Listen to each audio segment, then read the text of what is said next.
Eh bien, salut à tous les amis. Aujourd'hui, on se retrouve pour une nouvelle vidéo après tout ce temps.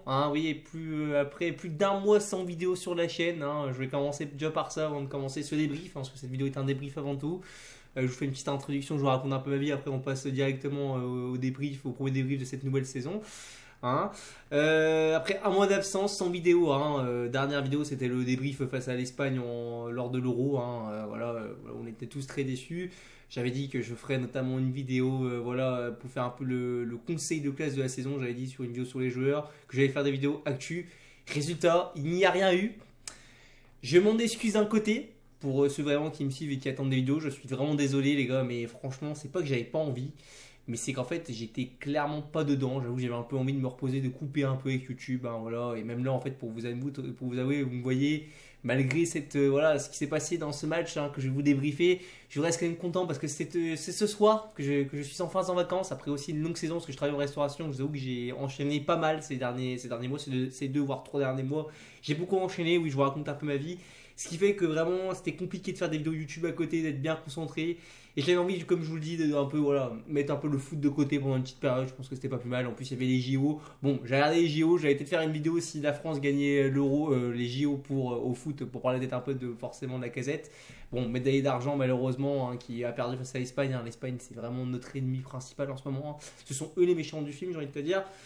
Mais bon, c'est comme ça, je vais te vous dire, voilà, c'est comme ça, c'est déjà bien, c'est déjà une très belle performance. D'ailleurs, il va se reposer un petit peu, il a pas joué ce soir. Mais voilà, quoi, j'ai pas eu trop le temps. Je vais m'excuser déjà, oui, du coup, de tout ce temps. Je m'excuse aussi pour le débrief, le premier débrief de la saison 2024-2025. Je suis très heureux de vous retrouver malgré tout, qui va être assez spécial parce que c'est un match que j'ai vu d'un seul œil, dans cette nouvelle Ligue 1, cette Ligue 1 McDonald's. Voilà, c'est marrant. Vous pouvez critiquer Ligue 1 Uber Eats, la Ligue 1 Conforama. Mais c'est vrai que McDonald's c'est quand même de pire en pire.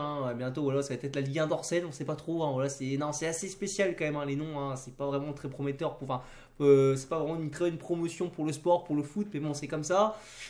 Avec un nouveau diffuseur, ce diffuseur qui est DAZN. Et c'est pour ça d'ailleurs que ce livre est assez spécial, parce qu'en fait, j'ai vu le match que d'un seul œil. Vous savez, moi, là j'étais en boulot, tu vois, je voulais un peu remater le match après, à côté pour vous faire un débrief digne de ce nom. Le problème, c'est que en fait, je n'ai pas DAZN, j'ai l'IPTV, et que sur l'IPTV, t'as pas les replays. Et que, le match, je l'ai vu d'un seul œil, j'ai pas bien vu le contenu, mais j'ai vu quand même, on va dire, les éléments importants, notamment les buts. Enfin, le dernier but, je l'ai pas bien vu, mais t'as compris. Bref, on commence ce nouveau débrief. Alors, oui, je voulais en parler, d'ailleurs, DAZN, vraiment. Bravo à notre fantastique président de la Ligue, Monsieur Labrune, Monsieur Labrune, qui a une façon de promouvoir la Ligue 1 qui est extraordinaire. Un abonnement à 40 euros pour voir que la Ligue 1. T'as même pas la Ligue des Champions à côté. Enfin, je crois, il me semble. Franchement, chapeau. On en se retrouve aujourd'hui à tous prendre des IPTV. Bon, bref, j'ai pas envie de vraiment vraiment rester là-dessus, mais bon, ça fait que ça va peut-être être compliqué de faire des débriefs. Parce que moi, je vous dis sincèrement, je ne paierai jamais 40 euros par mois pour voir du foot. Faut quand même pas déconner. Les gars, on est parce que sache, on n'est pas tous à un salaire à 3000 euros. Tu me dirais qu'on avait tous un salaire à 3000 euros, je veux bien. C'est pas le cas. Je pense que la plupart d'entre nous, comme on dit le terme, il y a le SMIC. Le SMIC, c'est le salaire moyen. 1300, c'est chaud, 40 euros quand même si tu comptes les loyers et tout. Donc voilà. Bon, j'ai un peu plus, mais quand même, je ne mettrai pas 40 euros là-dedans. Je resterai bien sachant sur mon IPTV. Ils vont se faire pirater, ils vont perdre de l'argent, et ça sera bien fait pour leur gueule, j'ai envie de vous dire. Parce qu'il faut pas non plus prendre les gens trop pour des cons. Vous voulez prendre les gens pour des cons, les gens vont vous prendre aussi pour des cons. Voilà, à un moment donné, il faut pas s'étonner aussi. Et ça va très vite couler, je pense, cette affaire-là. Ça continue comme ça, vous allez voir, comme Mediapro il y a quelques années, ça va couler rapidement. Voilà, bref. Je commence enfin ce débrief après 4 minutes, je suis désolé. Je ferai un petit time code pour passer directement au débrief. Donc la première compo de la saison, donc forcément il va y avoir quelques nouvelles têtes, parce que forcément j'ai pas fait de vidéo mercato. Donc déjà on commence par cette première compo concoctée par Pierre Sage. Donc dans un espèce de 4-3-3 si j'ai bien compris, avec Lucas Perry dans les cages. C'est bon, Lucas Perry qui donc va vraiment être instauré en tant que poste de gardien, malgré que Lopez ne soit toujours pas parti. C'est étonnant, je pensais que Lopez allait partir avant. Clinton Mata à droite, en défense centrale Keita Char, Niakate, nouvelle recrue à 32 millions d'euros. Il a un sacré prix parce que oui, Jacob Bryan est aussi parti. Bon, certains sont déçus. Moi, personnellement, de mon côté, je trouve quand même que c'est une très bonne chose d'avoir vendu Bryan, parce qu'au final, une très bonne chose peut-être dans le sens où pas sportivement, mais dans le côté vraiment financier. C'est une très belle opération. Un mec que tu as acheté 1 million, tu le revends 20 millions, c'est très bien.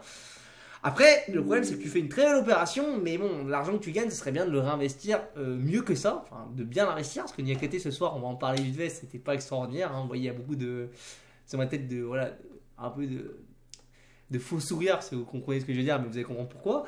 Abner, alors beaucoup de gens, moi j'ai pas eu tout regardé des matchs de préparation, je trouve ça bidon. Abner, latéral gauche, bon, voilà. Ça a été assez compliqué aussi pour lui. Hein. Alors, dans les matchs de préparation, ce qui paraît, c'était pas trop mal. Hein. Quand il arrive, on l'a vendu un peu comme une pipe. On nous a dit que sur les matchs de préparation, on m'a dit que c'était pas trop mal, que c'était pas si mauvais qu'on le disait. Bon, moi, il n'y a que les matchs officiels qui m'intéressent. Bon, sur ce match officiel, d'après ce que j'ai vu, c'était pas terrible non plus. Le milieu de terrain, Kakré, Matic, Mangala, avec un sacré Mangala aussi. Hein. D'ailleurs, ils ont deux points communs. Il y a qu'à été Mangala, ils viennent aussi tous les deux de Nottingham Forest. Je dis ça, je dis rien. À droite, Ernest Suama, à gauche Benrama, et surtout de la recrue pour l'instant de l'été, je pense qu'on peut le dire du côté olympique lyonnais. Georges Mikotadze, une très belle recrue, je pense, une recrue aussi d'avenir, parce que tu sais que Lacazette, voilà, il a beau être énorme, être un super joueur, être le meilleur de notre équipe. Il y a un moment donné où ça va peut-être avoir des limites, et là je pense qu'on a déjà préparé un peu de l'avenir avec lui, du moins durant quelques années, au moins sur une période de 2 ou 3 ans, c'est déjà pas mal, genre, en espérant qu'il performe voilà, le plus possible, parce que c'est pas parce que c'est un très bon joueur qu'il a fait un très bel euro avec la Géorgie que ça sera forcément magnifique avec nous, il faut aussi qu'il s'adapte, hein, c'est comme ça. Entre jouer à Metz et à Lyon, c'est pas pareil. Et voilà, la Géorgie, voilà, c'est pareil, c'est un autre contexte. Les sélections nationales, c'est un autre contexte, donc on verra ce qu'il vaut réellement. Sur ce match, bon, voilà, on va en parler après de ce qui s'est passé. Et donc voilà, les compos. Hein, donc là, à partir de maintenant, oui, j'en suis vraiment là, vraiment qu'à ce moment pour commencer ce débrief.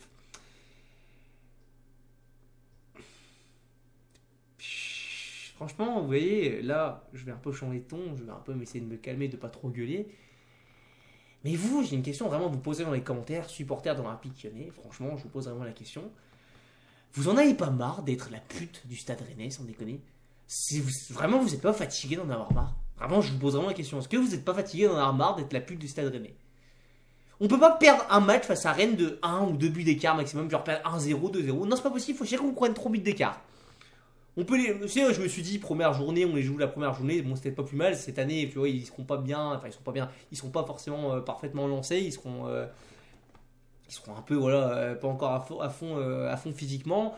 On aura peut-être moyen de au moins chercher un nul, au moins essayer peut-être de gagner ce match, ou au moins, tu sais, gagner à l'arrache. Enfin, je sais pas, faire quelque chose, quoi. Mais ne pas se faire éclater. Non, tu peux jouer la première, tu peux les jouer la première journée, la 10e journée, la 20e, la 34e journée, tout ce que tu veux. À chaque fois, chaque saison. C'est le rituel, c'est voilà, c'est la fête, c'est la fête nationale, c'est chaque année la même chose. Chaque année, tu prends ta petite branlée face au Stade Rennais. Voilà, tu vois, je parle pas encore ballon là, mais tu vois, ça je tiens quand même à le dire.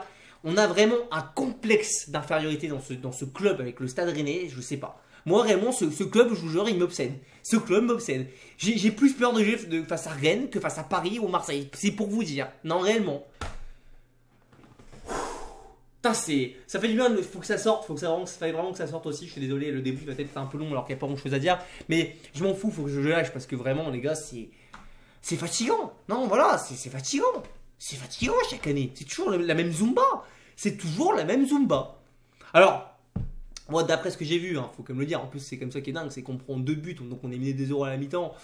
Match où globalement, voilà, on a vu, parce que si on parle un peu ballon, moi je dis que j'ai pas bien vu tout le match, donc je dis c'est compliqué de vous faire un débrief très concret, mais d'après ce que j'ai bien vu, moi de mon côté, les gars, on a vu qu'on a quand même été un peu en dessous de cette équipe du Stade Rennais, on méritait notre défaite, notamment à nos manquements au milieu, qui se ressentent, ils savent pouvoir en parler, alors je vais en parler aussi après vite fait quand je ferai mes top et flop.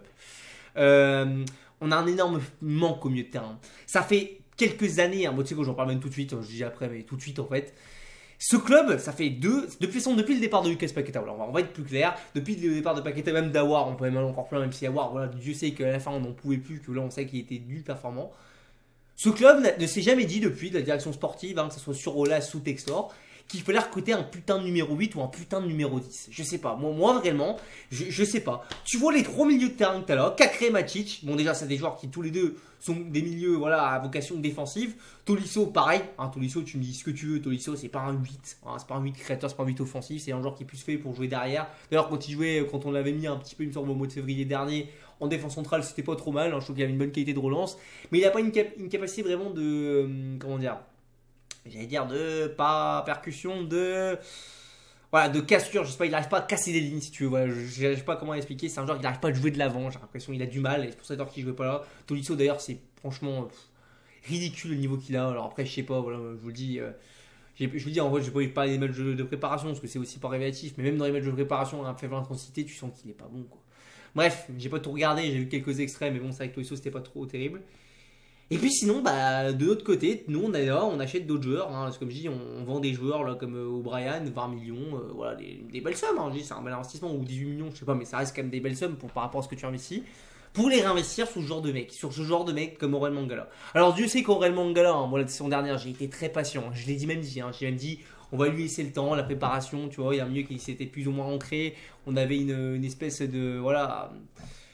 on était dans une bonne période, dans un bon, j'arrive pas à trouver mon mot, ça m'énerve, des fois j'oublie mes mots, dans une bonne dynamique, voilà, ça que je cherchais, ça marchait bien, on va dire que la Mangala, on n'avait pas encore besoin qu'il soit prêt à fond pour l'instant, ça marchait, on gagnait nos matchs à l'arrache l'année dernière, mais le problème c'est que ça a des limites et que maintenant on a besoin de lui, on a besoin d'un joueur, voilà, un 8 créateur, Mangala, je sais pas si de base de quel joueur, genre, je sais pas de quel joueur style, de quel style de joueur, par exemple ça j'arrive pas à parler, mais en tout cas c'est ni un bon joueur défensif pour l'instant, ni un bon joueur offensif, hein, au milieu de terrain. Qu'est-ce que t'es mauvais, Mangala? Eh mon dieu, il faut que tu montes ton niveau, mon pote, hein, parce que 23 millions, alors après c'est aussi nous peut-être les débiles qui mettons des sommes aussi astronomiques sur des joueurs comme ça, parce que pour nous, un club comme Lyon en Ligue 1, 23 millions, c'est une sacrée somme quand même, mais tu vois, c'est astronomique. Faut aussi qu'on parle de son compatriote de Nottingham Forest, hein, qu'on a acheté 32 millions, alors c'est pareil. Tu sais, tu te dis, moi aussi, je me dis, bon, moi, O'Brien, c'est un joueur voilà, que j'aimais bien chez nous. J'étais déçu quand il est parti un petit peu, mais d'un côté, je me disais aussi, c'était peut-être une bonne chose qu'il fallait peut-être en profiter pour avoir une belle somme par rapport à l'investissement que tu as mis, que ça, tu pourrais le réinvestir derrière sur d'autres styles de postes, comme par exemple un milieu de terrain créateur, mais ça, visiblement, c'est pas la priorité. On préfère acheter 50 000 joueurs offensifs, voilà, bon, que ça. Mais par contre, tu vois, bon, le milieu de terrain et bon, la défense centrale, bon, si on a un peu investi finalement en l'achetant lui, Niakate. Mais on va être objectif, hein. Moi j'ai bien vu, on a tous vu le but voilà, où il fait sa passe au gardien, qui fait même une passe voilà, au joueur adverse, on peut le dire quand même, qui donne un but. Hein. À ce qui paraît, il a jamais fait ça à Nottingham Forest en 3 ans. Il arrive à Lyon, il fait une bourde. Bon, on a toujours les jambons de service, hein, voilà, jambons, tu vois, comme le truc du maillot, Aoste, hein, c'est la même marque, tu vois, c'est pareil, on est les jambons de service, à chaque fois, c'est pas possible. Hein, je sais pas, Mikotadze pareil qui avait jamais raté un penalty en deuxième période, on dit peut-être que ça va faire un peu comme l'année dernière, tu vois, 70e minute, on va peut-être marquer par là sur penalty, on va se relancer, on va marquer un but, après ça va nous lancer, on va se égaliser, et même pourquoi pas à marquer un troisième but. Le problème, c'est ce que je disais l'année dernière et c'est ce que je disais par rapport à Pierre Sage, c'est que cette façon-là, enfin cette stratégie-là, ça a des limites. Ça, tu vois, c'est comme Rudiger, ça marche sur quelques temps, mais maintenant après il faut avoir plus, il faut avoir quelque chose de construit, un plan de jeu exact, des joueurs performants, réguliers. Où est-ce qu'on va aller avec Cacré, Matic, Mangala au milieu de terrain, tu vois, sous Cacré, on va pas se mentir, il est capitaine en plus, c'est ça qui me fait beaucoup rire. Alors que c'est un joueur qui est en instance de départ, hein, je le rappelle, hein, c'est un joueur où moi je comptais, je pensais déjà qu'on se parlerait, il serait déjà mondial alors qu'il est, c'est toujours pas le cas. Hein, c'est comme Lopez, je pensais qu'il serait déjà vendu à ce moment-là, c'est toujours pas le cas. Que des joueurs comme, je sais pas, Siné de millions demandés seraient toujours vendus, c'est toujours pas le cas. Je me répète, mais tu vois, c'est quand même dingue, on est toujours en retard au mercato. Au début, non, ça a bien commencé. Hein. Tu recrutes Mikotadze, ouais, t'as le petit Hamner qui est arrivé un peu en avance, tu dis ça va faire une petite doublure après avec le départ de Henrique avec Tagliafico. Pareil, Tagliafico, on sait toujours pas s'il reste ou pas. On a du mal à savoir. Ouais, non, c'est pas mal, tu vois, pareil, Koumbedi, est-ce qu'on va le vendre ou pas? Adrielson, un joueur que t'as pris au mercato d'hiver, tu sais pas si tu vas le vendre. Une gestion assez textor, une gestion assez américaine, hein, c'est assez flippant d'ailleurs, t'entends ces histoires, comme quand il veut racheter Everton, tu sais pas trop, alors qu'il me semble qu'il a déjà Crystal Palace, le mec il a déjà Botafogo. D'ailleurs, pareil, on recrute Thiago Almada, Thiago Almada qu'on a vu, moi j'ai vu face au JO, c'était pas trop mal, hein, ça avait l'air d'être un joueur super intéressant depuis le temps en plus qu'on en parle, hein, de ce joueur qu'il arrive en Europe.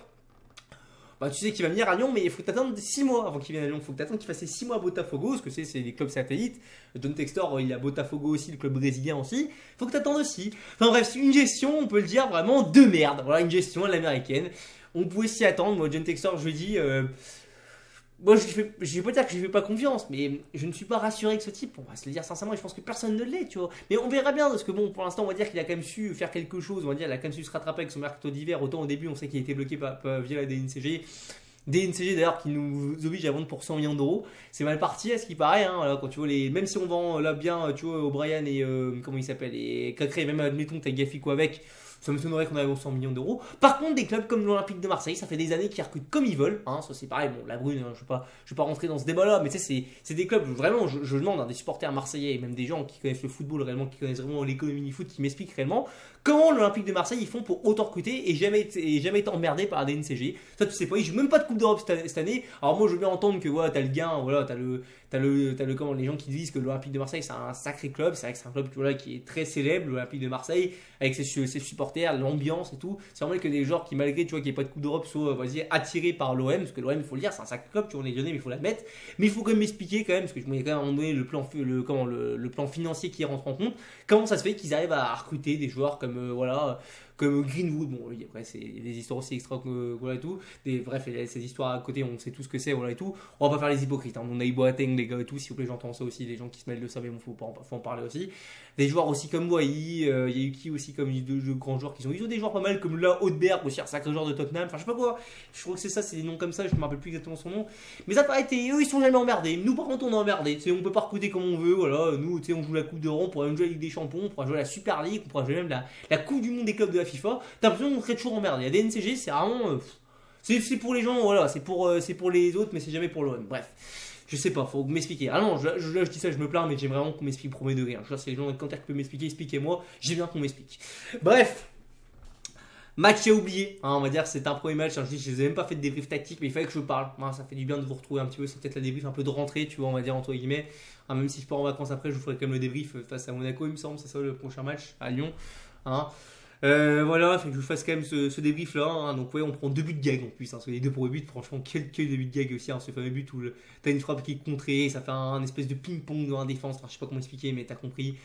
On a un but de gag, un but olympique. Ils ont 2 buts de chatte, faut le dire. Hein. C'est même pas un but de leur part, c'est même pas des buts construits. C'est 2 buts qu'on leur donne d'une certaine façon. T'as 2-0 à la mi-temps. T'es fatigué, au milieu de terrain t'as une coupure. Alors pareil, on a une capacité de pressing, un pressing très hasardeux. Hein, voilà.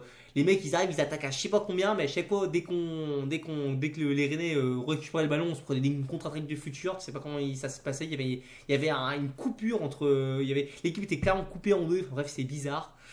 Qu'est-ce que je voulais dire d'autre? Non, vraiment, ouais, j'ai pas grand chose à dire. Après, je vous dis, j'ai pas bien vu le match, j'ai pas envie de vous dire des choses que j'ai pas bien vu forcément, que je suis pas sûr d'avoir vu. En plus, t'as ce web penalty de Mikotadze qui a raté.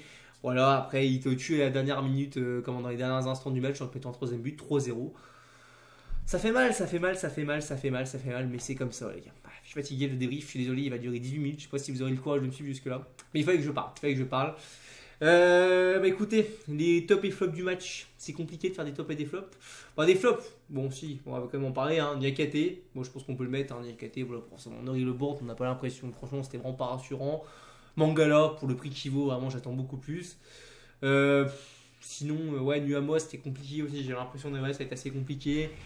Ouais, voilà. En top, c'est pareil, c'est compliqué de mettre des tops. Si ce n'est quand même l'entrée de Mike Fofana que j'ai trouvé très intéressante, quand même, hein, qui a apporté dès le début, dès qu'il est entré. Et aussi, peut-être aussi, il faut parler quand même un peu de Lucas Perry qui a quand même sorti des parades, voilà, des très bonnes parades. Hein. Je pense que s'il est pas là en première mi-temps, on peut rentrer à la mi-temps avec un 4-0 à la place d'un 2-0. Donc voilà, petite mention aussi à lui. Mais sinon, ouais, voilà, un match de merde. Hein. On est fatigué un peu, mais je vous dis, je n'ai pas envie d'être énervé. Je suis en vacances de mon côté, ça va. Il y en a qui vont mal dormir, je suis désolé les gars, mais c'est comme ça. Vaut mieux mal commencer comme ça ce premier match qu'après voilà, faire de la merde. Même si ça fait chier quand tu vois que Marseille, Paris, ils ont bien commencé et tout, même Monaco, tu vois. Malheureusement, c'est comme ça. On espère se rattraper très vite et on espère surtout avoir une fin de mercato animée et dans le bon sens du terme, hein, pas que sur des départs, sur des arrivées aussi. Bref. N'hésitez pas à donner votre avis, que ce soit en pouce bleu, en pouce rouge, les gars. Voilà, n'hésitez pas aussi de donner aussi votre avis en commentaire, ça m'intéresse. Hein. Désolé pour vos débriefs qui durent déjà beaucoup trop long. Il est trop long pour ce que c'est, mais il fallait quand même que je parle, que je m'exprime. Et puis voilà, on se retrouve les gars prochainement pour un prochain débrief. Et puis à la prochaine, et je vous ferai sûrement un débrief d'ailleurs qui ne sera pas dans ce décor, qui sera sûrement sur une plage ou une connerie comme ça. Parce que voilà, je vais faire mon débrief en vacances. Voilà. Allez, à plus, on se dit à la prochaine les amis, et malgré tout, allez l'OL.